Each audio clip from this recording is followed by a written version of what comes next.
सबसे पहले यार थंबनेल और टाइटल के लिए मैं तुमको सॉरी बोलता हूँ, लेकिन इस वीडियो में यार तुमको लाना मेरे लिए बहुत ज्यादा जरूरी था। अगर तुम ऑर्गेनिक केमिस्ट्री में स्ट्रगल कर रहे हो ना मेरे दोस्त, तो ये तुम्हारे लिए बहुत अच्छी वीडियो होने वाली है।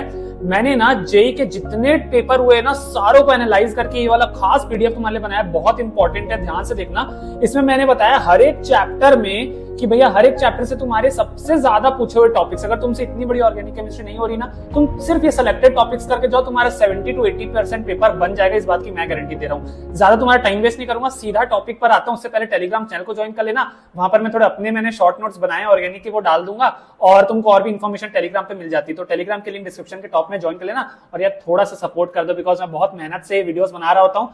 चैनल तुम लोग सब्सक्राइब नहीं करते, कर दोगे तो थोड़ा अच्छा लगेगा, तो कर देना भाई, ठीक है। चलो स्टार्ट करते हैं। जेईई मेंस 2024 यानी कि अप्रैल वाला जो होने वाला है तुम्हारा फर्स्ट वीक ऑफ अप्रैल में, ऑर्गेनिक केमिस्ट्री के 100% कंफर्म क्वेश्चन यहां से आएंगे। सिर्फ इतना इतना करके जाओ, टॉपिक वाइज बता रहा हूं, कंप्लीट एक चीट शीट समझ लो, इससे बेस्ट तुमको कहीं नहीं मिलेगी। चलो सबसे पहले तुम अगर सोच रहे हो कि जीओसी के बिना अगर तुम बहुत अच्छा फोड़ाफाड़ी करके आ जाओगे, तो ऐसा नहीं होने वाला है। जीओसी बहुत इंपॉर्टेंट है, बेसिक्स क्लियर करना बहुत इंपॉर्टेंट है। तो जीओसी और आइसोमेरिज्म की अगर मैं बात करूं, तो काउंटिंग आइसोमेरिज्म बहुत इंपॉर्टेंट है। काउंटिंग कायरल कार्बन काउंट करना। तो अगर आइसोमेरिज्म तुमको काउंट करना है तो तुमको आइसोमेरिज्म सीखना पड़ेगा। तो यानी कि जीआई और ओआई को अच्छे से सीख लो और कायरल कार्बन वाले कॉन्सेप्ट को अच्छे से सीख लो, काउंट करना बहुत आता है। उसके बाद एरोमेटिसिटी, हकल्स रूल तुमको पता है, 4n+2 वाला, एरोमेटिक है, एंटी एरोमेटिक है, नॉन एरोमेटिक है, उससे बहुत इजी क्वेश्चन आ रखे हैं, तो उसको कर लो। कंपेयर कार्बोकेटाइन स्टेबिलिटी, ये बहुत आया हुआ है, कार्बोकेटाइन की स्टेबिलिटी तुमको बताना है, तो कुछ फैक्टर्स है, इसके लिए तुमको इफेक्ट पढ़ने पड़ेंगे, इंडक्टिव, रेजोनेंस, हाइपर कंजुगेशन, ये तीन को पढ़ लेते हो तुम, ये आराम से कर लोगे। और इन्हीं तीन इफेक्ट के बेसिस में तुम एसिडिक और बेसिक स्ट्रेंथ भी कर सकते हो, चाहे वो अमीन्स की हो, अल्कोहल्स की हो, किसी की भी हो। तो इतना तुमको बस करके जाना है। अगर कंजट लग रहा है तो बेसिक जीआईओआई कर लो, ये तो एकदम छोटू सा टॉपिक है, और ये दोनों के लिए तुमको सिर्फ इफेक्ट्स पढ़ना है, इतना निपटा दो। अब आ जाते हैं पीओसी और नोमेनक्लेचर। पीओसी नहीं, प्रैक्टिकल ऑर्गेनिक केमिस्ट्री। अगर फ्री के नंबर लेना चाहते हो ना कि यहां से क्वेश्चन आने ही आने, तो क्या करो, एनसीईआरटी उठाओ, उसका क्वालिटेटिव और क्वांटिटेटिव एनालिसिस पढ़ लो। अगर तुमको दिक्कत आ रही है तो मैंने नोट्स बनाए यार अपने हाथ से, टेलीग्राम पे डाल दूंगा, तो उसको कर लो। और प्यूरिफिकेशन वाला पार्ट को कर लो। प्यूरिफिकेशन वाले पार्ट को कहां से करोगे, वहीं पर है, 3-4 पेज कुल मिला के एनसीईआरटी के जरूर से क्वेश्चन आएगा। प्लस नोमेनक्लेचर भी अगर तुम एनसीईआरटी से करते हो ना, बेसिक सारे रूल्स पढ़ लिए है ना, एल्केन के, एल्कीन के, एल्काइन के, फंक्शनल ग्रुप के, तुम आराम से नेमिंग करके आ जाओगे। ठीक है, तो इतना पार्ट करो, फिर इतना पार्ट करो। अब आ जाते हैं हाइड्रोकार्बन पे, जहां से मेन केमिस्ट्री स्टार्ट होती है। सबसे पहले हाइड्रोकार्बन, जो कि क्लास 11 का पार्ट है, वहां कौन कौन से रिएक्शन करने, ध्यान से सुन लो। सोडा लाइम डिकार्बोक्सिलेशन करना ही करना है, बहुत इंपॉर्टेंट है।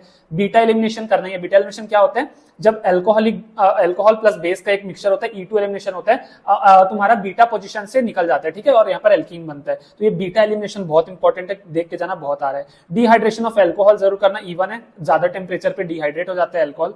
मार्कोनिक of anti Markovnikov of rule देख लेना, खराश इफेक्ट भी बोलते हैं इसको। Br2CCl4 करके चले जाना, अनसैचुरेशन टेस्ट है। उसके बाद इलेक्ट्रोफिलिक सब्स्टिट्यूशन रिएक्शन कर लेना, क्या होता है देख लो, छोटा सा ऐसे बेंजीन रिंग है, ठीक है, उस पे इलेक्ट्रोफाइल कोई भी तुम अटैक कराते हो तो इलेक्ट्रोफाइल H को हटा के सब्स्टिट्यूट करके खुद जुड़ जाता है। इसमें नाइट्रेशन आता है ना, अगर HNO3 वगैरह डाल तो NO2 ग्रुप जुड़ जाएगा। बाकी फ्रीडल क्राफ्ट एल्काइलेशन एसाइलेशन इसी पे बेस्ड है, तो जरूर देख लेना, बहुत इंपॉर्टेंट है। और लास्ट इसके छोटे छोटे नेम रिएक्शन तो तुमको सारे करने, वुड्स, कोल्बे, लिंडलार और बर्च रिडक्शन, ये चारों नेम रिएक्शन को देख के जाना। हो गया चैप्टर खत्म। हेलो एल्केन्स और हेलो एरिन्स में कुछ नहीं करना है, सिर्फ SN1 SN2 का मैकेनिज्म को यूट्यूब से कहीं भी सर्च कर लो, अच्छे से समझ लो इन दोनों को मैकेनिज्म को, ये आगे तो बहुत मजा आ जाएगा। ग्रिग्नार्ड को बहुत टाइम देना, क्योंकि मेजर टॉपिक यहाँ पर ग्रिग्नार्ड ही है। और लास्ट में कुछ नेम रिएक्शन है। लुकास टेस्ट तुमको पता होगा, turbidity 3 degree 2 degree 1 degree, intermediate 5 minute और लॉन्ग टाइम वाला पता ही होगा। फिंकलिस्टीन, स्वार्ट्स और फिटिंग और वुड्स फिटिंग, इतने नेम रिएक्शन कर लो, दैट्स इट, और कुछ करने की जरूरत नहीं है।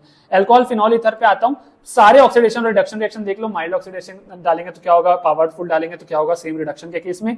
नेमिंग में एस्ट्रिफिकेशन जरूर से करके जाओ, विक्टर में टेस्ट RBC 1 2 3 डिग्री वाला जरूर करके जाओ। Cumene hydroperoxide is a must, NCERT में दिया है, बहुत पूछ रहा है। कोल्बे कर लो, RTR रिमार्टिमर रिएक्शन, FeCl3 टेस्ट कर लो, जो कि फिनॉल के लिए होता है, और पिक्रिक एसिड वाला 2,4,6 ट्राइनाइट्रोफिनॉल वाला, एनसीईआरटी में दिया है, बहुत आता है। विलियमसन ईथर सिंथेसिस देख लेना, सबसे ज्यादा इंपॉर्टेंट ये है, जब ईथर में अपन HI डालते हैं तब क्या होगा, I किस तरफ जाएगा, 3 डिग्री तरफ या 1 डिग्री तरफ, ये एनसीईआरटी में मतलब जो है वो उतने अच्छे से नहीं समझाया, बताना मैं ऑर्गेनिक पढ़ा दूं कि एक्चुअली मेरी तबियत थोड़ी सी खराब हो गई थी, वरना मेरा ऑर्गेनिक पढ़ाने का प्लान था। चलो देखेंगे इसके बारे में, बट ये सबसे इंपॉर्टेंट टॉपिक है। आ जाते हैं एल्डिहाइड कीटोन कार्बोक्सिलिक एसिड में। कुछ नहीं कर रहे हो ना तो एटलीस्ट एल्डोल कंडेंसेशन और कैनिजारो करके जाओ। Aldol cross aldol, Cannizzaro cross Cannizzaro, बहुत क्वेश्चंस भरे पड़े हैं। न्यूक्लियोफिलिक एडिशन कर लेना, भैया न्यूक्लियोफिलिक एडिशन कौन सा होता है, वो साइनोहाइड्रीन वाला पार्ट, एसिटल वाला पार्ट। तुमको पता है एक बेसिक सी चीज बताता हूं, तुम्हारे लिए तो लेट हो गया, ऑर्गेनिक को अगर क्रैक करना है ना तो बेसिक्स सीख लो सारे। जैसे न्यूक्लियोफिलिक एडिशन करना तुम जब सीख जाओगे ना तो ये तुम्हारे लिए कुछ नहीं है, ठीक है। तुम इलेक्ट्रोफिलिक सब्स्टिट्यूशन करना सीख जाओगे तुम्हारे लिए कुछ नहीं। तुमने E1 का मैकेनिज्म समझ लिया ना, तुम्हारे लिए E1 रिएक्शन एकदम इजी हो जाएंगे। SN1 SN2 समझ लिया, बहुत आसान हो जाएंगे। समझ रहे हो न्यूक्लियोफिलिक सब्स्टिट्यूशन रिएक्शंस। तो तुमको अगर मैकेनिज्म आता है ना, तो लोग क्या आते हैं जीओसी और मैकेनिज्म को कम ध्यान देते हैं और रिएक्शन पे कूद पड़ते हैं, वही इसलिए ऑर्गेनिक अच्छा नहीं होता है। ये चीज मैंने भी गलती की थी, लेकिन अब जब मैं पढ़ाता हूँ और मेरे को चीज समझ में आती है ना, तो ये मैं तुमको बता रहा हूँ। Clemmensen and Wolff friction reduction direct NCERT देखो, नेम रिएक्शन है। आयोडोफॉर्म, टॉलिन और फेलिन के टेस्ट जरूर देकर जाना, सिल्वर वाला बहुत इंपॉर्टेंट है। कार्बोक्सिलिक एसिड का पार्ट बहुत ही कम है, 2 रिएक्शन कर लोगे तुम्हारा काम हो जाएगा। कौन सा? HVZ रिएक्शन और बीटा कीटो एसिड रिएक्शन, सब एनसीईआरटी में। नेम रिएक्शन यहाँ पर तुमको रोजनमंड, स्टीफन, डाइबालेज, इटार्ड और गटरमैन कोच, सब एनसीईआरटी मिल जाएगा, इसको देखते चलना। लास्ट आते हैं अमीन, सारे 12th के चैप्टर में अमीन सबसे आसान है। हॉफमैन ब्रोमाइड रिएक्शन करेंगे, गैब्रियल थैलामाइड रिएक्शन करेंगे, कार्बोलामाइन करेंगे, 3 लगातार नेम रिएक्शन बुक में दी हुई है। फिर तुमको ये रिएक्शन बहुत याद रखनी, एनिलीन, एनिलीन किसको बोलते हैं मेरे जान? ये और NH2 ऊपर, ठीक है। उसको Br2CH2 डालेंगे तो क्या होगा, और HNO2 डालेंगे तो क्या होगा। बेसिकली ये ज्यादा पोजीशन पे जाकर के जुड़ जाते हैं। फिर एनसीईआरटी में भी ये भी दिया, अगर हमको मोनो प्रोडक्ट चाहिए तो हम क्या स्टेप से गुजरते हैं, याद है? एसिटाइलेशन करते हैं, हाँ वो चीज जरूर देख कर जाना। हिंसबर्ग टेस्ट अच्छे से कर लेना। सारे रिएक्शन करो डाइजोनियम सॉल्ट के। भैया डाइजोनियम सॉल्ट क्या होता है? ये ऊपर N2+Cl- वाला, उसके फिर 6-7 रिएक्शन एनसीईआरटी में दिया, जिसमें सैंडमेयर वगैरह भी आता है, वो कर लेना। लास्ट में कपलिंग रिएक्शन कर लेना, जो कि एजो डाई टेस्ट है, येलो डाई और ऑरेंज डाई, ठीक है। लास्ट बोलूंगा बायोमोलिक्यूल से, भैया पूरा कंप्लीट चैप्टर करो, मैंने पढ़ा रखा है प्लेटफॉर्म में, तुमको पता है ना, सर्च कर लोगे मिल जाएगा बहुत अच्छे से। यहाँ पर carbohydrates, proteins, vitamin, nucleic acid सब इंपॉर्टेंट है, कोई भी तुम्हारे पेपर में फंस सकता है, तो इसको पूरा करके जाओ। लास्ट में बोलूंगा 1 शॉट से करो, आप किसी का कोर्स खरीदने की जरूरत नहीं, तुम्हारे सबसे कोई नहीं पढ़ाएगा। एनसीईआरटी का यूज करो, ऑर्गेनिक केमिस्ट्री में आराम से नंबर आएगा, और प्रीवियस ईयर क्वेश्चंस को करते चलो। बस एक चीज और इंपॉर्टेंट तुमको समझाऊंगा, नेम रिएक्शन सारी जितनी एनसीईआरटी में एक जगह पर लिख लो, उसको अच्छे से रटते रहो। रिएजेंट्स लिख लोगे ना, अगर इसमें तुमने मेहनत कर ली ना, तुम्हारी ऑर्गेनिक मजा आ जाएगा कि भैया जब मैं अल्कोहलिक प्लस KOH डालूंगा तो क्या प्रोडक्ट बनता है, जब मैं इससे रिएक्शन करूंगा तो तुम्हारे लिए बहुत आसान होगा। तो मेरे ख्याल से 90 या 95 तुम्हारे रिएजेंट्स होंगे टोटल मिला के।